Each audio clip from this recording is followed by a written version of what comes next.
Hey Alejandro, this is Mike Fortner, just looking over your discussion post for Newton's third law and soccer balls.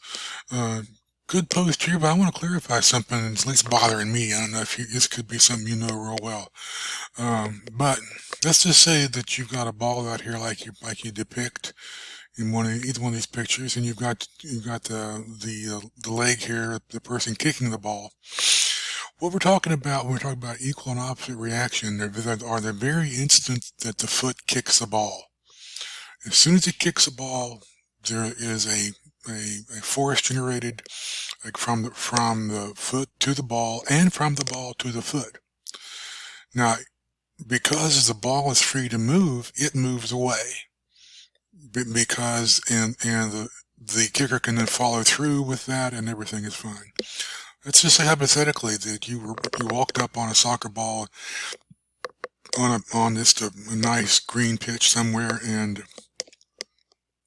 when you did that, you saw a ball laying there and you just kicked it, but it didn't move because it was fastened to the ground for some nefarious reason. But that wouldn't change your kick. That wouldn't change the initial response here of the foot to the ball and the ball to the foot. Now, if it didn't move, that would change everything else.